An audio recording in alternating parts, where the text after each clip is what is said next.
દુઃખ છોડવું હોય અને જો તમોને સત્ય જ્ઞાનનું સુખ જોઈતું હોય તો અજ્ઞાનને છોડવું પડશે. અજ્ઞાન એટલે માયા. તે માયા દુઃખથી જ ભરેલી છે. તે દુઃખ બે પ્રકારના છે, એક માનસિક અને બીજું શારીરિક. તો શરીરનો ખોટો ઉપયોગથી શરીરનું દુઃખ થાય છે, મનની ખોટી કલ્પનાઓથી માનસિક દુઃખ થાય છે. મન સ્થિર કરવાથી શક્તિ વધે છે. માયાપતિ જે પરમાત્માને મળવું હોય તો માયાને છોડવી પડશે. તે માયા બે પ્રકારની છે.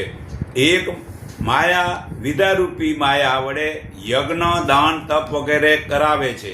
બીજી અવિદ્યારૂપી માયા એટલે અજ્ઞાનરૂપી માયાથી કામ ક્રોધ મોહ લોભ અહંકાર વગેરે થાય છે. આ બે માયાને છોડવાથી અહમ બ્રહ્માસ્મિ પ્રાપ્ત થાય છે.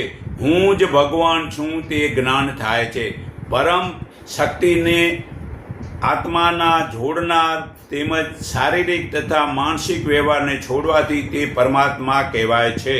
જો લીમડો એટલે પરમાત્મા અને લીંબોળી એટલે આત્મા જાણો.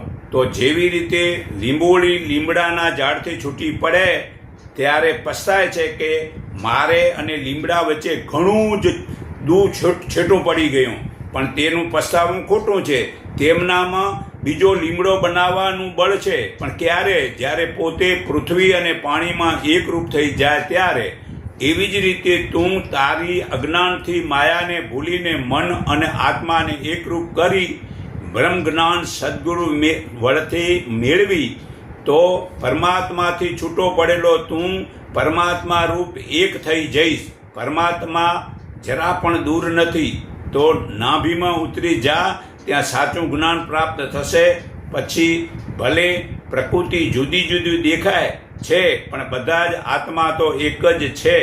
માયા ભલે બે પ્રકારની છે, તેમાં પ્રથમ અવિદ્યારૂપી માયા કામ ક્રોધ લોભ અહંકાર વગેરેનો ત્યાગ કરો. પછી વિદ્યારૂપી માયા યજ્ઞદાન તપ વગેરે ત્યાગ કરો.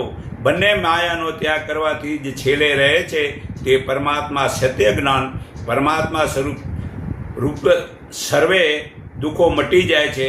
જે ઈયળ ભમરીને યાદ કરવાથી ઈયળ ભમરી બને છે, તેમ તમે પરમાત્માને યાદ કરવાથી પરમાત્મા બની શકો છો.